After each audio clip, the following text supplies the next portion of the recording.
کا نام صرف کام نہیں، حضرت عمر کا نام انقلاب برپا کر دیتا ہے۔ حضرت عمر کا نام کفر کے ایوانوں میں جبر، ظلم، شرک کی وادیوں میں جب حضرت عمر کا نام بھی لیا جائے تو بے ایمان کانپنا شروع ہو جاتے۔ حضرت عمر فاروق رضی اللہ تعالی عنہ، حضرت عمر معمولی شخص نہیں، معمولی آدمی نہیں۔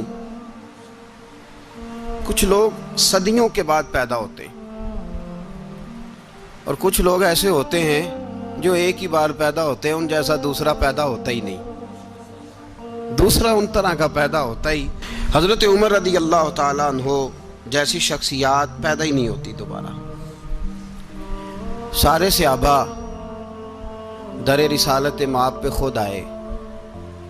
یہ وہ عظیم شخص ہے جسے اللہ کے محبوب نے اللہ سے مانگ کے لیا، کہا اے اللہ یہ مجھے دے دے، اللہ سے مانگ کے لیا ہے۔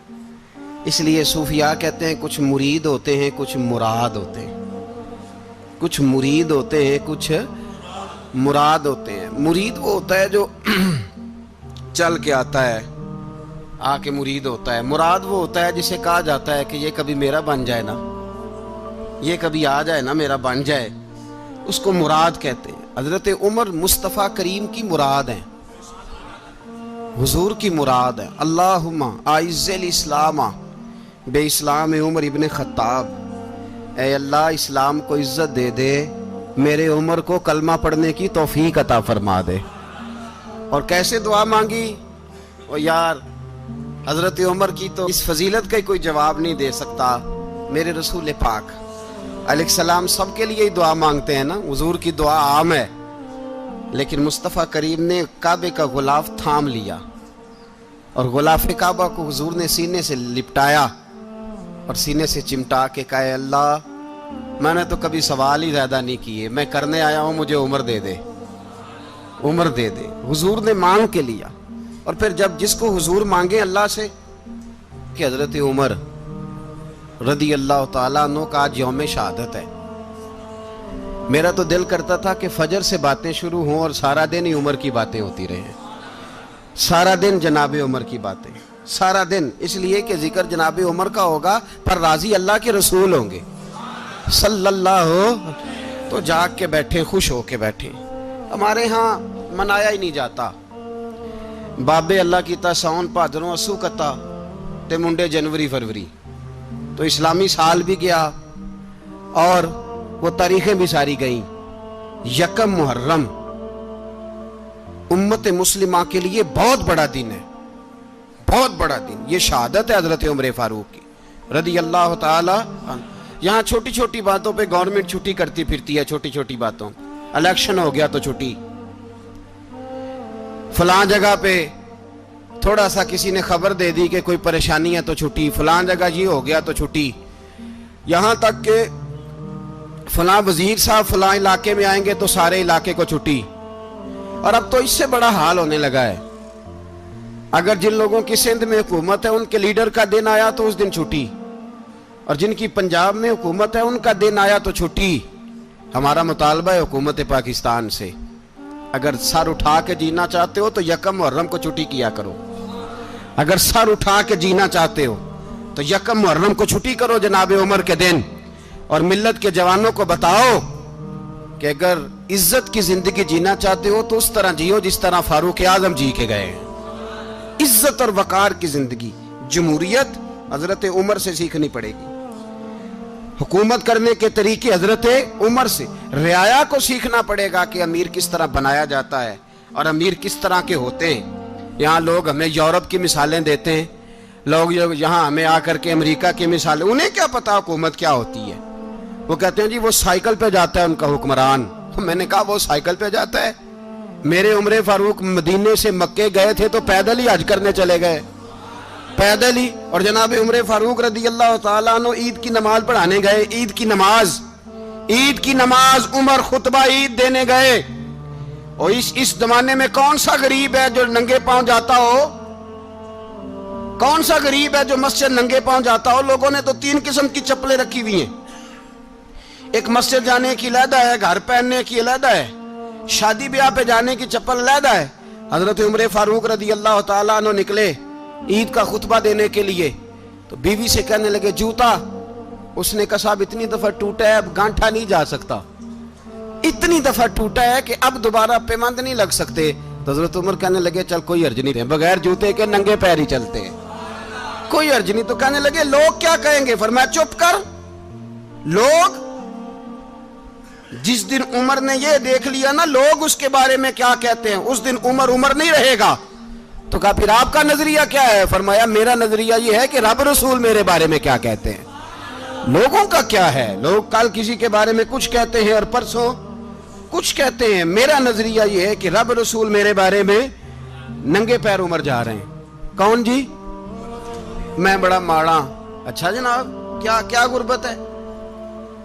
10 قسم کے جوڑے لٹکے ہوئے ہیں کمرے میں، اور پہننے کی فرصت نہیں، سویرے کیا پہننا ہے، شام کیا پہننا ہے، 15 سوٹ کٹھے استری ہو کے لانڈری والا بھیج رہا ہے، اور تو غریب ہے، تو بہت بڑا غریب ہے۔ اس لیے کہ غربت پیسوں کی وجہ سے نہیں ہوتی، غربت تو دل کی ہوتی ہے۔ تو واقعی بڑا غریب ہے اور تو غریب ہی رہے گا۔ امیر تو عمر فاروق تھے، عمر فاروق تھے جو ننگے پاؤں چلے گئے عید کی نماز پڑھانے، تو رستے میں جو ملا کہنے لگا عمر جوتا تو پہن لو۔ فرمایا تمہیں عمر کا جوتا نہ پہننے کا نقص تو نظر آیا ہے، کوئی حرج نہیں، اگر عمر کو کبھی بتانا ہوا تو وہ والا نقص بتانا جو عمر کی سیرت میں پیدا ہو، کردار میں پیدا ہو، وہ والا نقص بتانا، یہ چھوڑو جوتے آتے جاتے رہتے۔ ننگے پاؤں گئے، پاؤں دھوئے، نماز پڑھائی، لوٹ آئے۔ او بھائی یہاں تو ہمارا بناؤ سنگار اترنا، جتنی توجہ کپڑوں کی طرف ہے اتنی توجہ کبھی ہماری علم کی طرف ہوتی نا، جتنا ذوق شوق ہمارا بناؤ سنگار کی جانب ہے، اتنا بناؤ سنگار کبھی ہمارا اخلاقیات کی جانب ہوتا تو معاملات بڑی حد تک سنورے ہوئے ہوتے۔ حضرت سیدنا فاروق اعظم رضی اللہ تعالی اپنی زندگی کو ترتیب دیا۔ ایک دن بھی خلافت نہیں مانگی اللہ سے۔ حضرت عوف بن مالک اشجعی ایک صحابی ہیں، حضرت عوف بن مالک رضی اللہ تعالیٰ عنہ فرماتے ہیں کہ جناب ابو بکر صدیق کا زمانہ تھا تو میں نے خواب دیکھا، میں نے خواب میں جناب عمر کو دیکھا، اور میں نے دیکھا کہ کوئی کہنے والا کہہ رہا ہے کہ عمر وہ ہے کہ اللہ کے رستے میں کوئی اسے جتنا مرضی برا بھلا کہے یہ پرواہ نہیں کرتا۔ کس کے رستے میں؟ بولے سارے۔ اس کا مطلب ہے اللہ کے رستے میں لوگ برا بھلا بھی، قرآن مجید نے کہا وَلَا يَخَافُونَ لَوْمَةَ لَائِمٍ، کچھ لوگ ایسے ہیں جو برا بھلا کہنے والوں کی پرواہ نہیں کرتے۔ آپ یقین کریں اگر پرواہ شروع ہو جائے نا تو دین کا کام ختم ہو جائے، نہ کوئی تقریر کرے، نہ کوئی تدریس کرے، نہ کوئی پیری مریدی کرے، ختم ہو جائے اگر باتوں کی پرواہ ہو۔ لیکن وہ پرواہ، حضرت عوف بن مالک اشجعی کہتے ہیں میں نے خواب میں دیکھا کہ عمر وہ ہے جو کسی کی پرواہ، اور دوسری بات میں نے یہ دیکھی کہ عمر خلیفہ بنے گا، اور تیسری بات میں نے خواب میں یہ دیکھی کہ عمر شہید بھی کیا جائے گا، عمر شہید بھی ہوگا۔ یہ میں نے 3 باتیں خواب میں دیکھی۔ فرماتے ہیں میں نے آ کے خواب حضرت ابو بکر صدیق کو سنائی، وہ خلیفہ تھے، وہ کہنے لگے ٹھہر جا، میں عمر کو بلاتا ہوں، اس کے سامنے دوبارہ سنانا، اس کے سامنے۔ فرماتے ہیں میں نے بلایا حضرت عمر فاروق کو، آ کے بیٹھے، خواب شروع ہوا۔ کہ ایک بات تو میں نے یہ دیکھی کہ آپ ملامت کرنے والے کی پرواہ نہیں کرتے، دوسرا آپ خلیفہ بنے گے۔ جناب عمر کہنے لگے چپ کر، ابو بکر کے سامنے ہی کہہ رہا ہے، چپ کر، خلیفہ کے سامنے ہی کہہ رہا ہے۔ تو حضرت ابو بکر صدیق کہنے لگے عمر اسے کہنے دو، مجھے لگتا ہے رب کی رضا یہی ہے کہ میرے بعد اگر مصطفیٰ کا منبر ملے تو عمر کو ہی ملے، اسے کہنے دو۔ یار یہاں تو لوگ ڈینگے مارتے ہیں، یہاں تو لوگ دعوے کرتے ہیں میرے سامنے فلانے کو بھی بٹھاؤ، فلانے کو بھی بٹھاؤ، اس کو کیا پتا، اس کو کیا پتا، یہ تو بڑکے مارنے کا دور ہے۔ حضرت عمر رضی اللہ تعالیٰ عنہ کو تیسری بات کہی، حضرت عوف بن مالک نے کہا آپ شہید کیے جائیں گے، میں نے خواب دیکھی ہے۔ نیک لوگوں کے خواب بڑی حد تک سچے ہوتے ہیں۔ کہا میں نے خواب دیکھی ہے۔ تو حضرت عمر کہنے لگے شہید تو دلیر لوگ ہوتے ہیں، شہید تو دلیر، جسے سارا زمانہ دلیر کہہ رہا ہے وہ اپنے بارے میں کیا کہہ رہے ہیں؟ کہتے ہیں شہید تو دلیر، میں تو کاہل سا آدمی ہوں، سست آدمی ہوں، میں تو اتنا کام ہی نہیں کرتا، تو یہ خواب تو نے جو دیکھا ہے نا،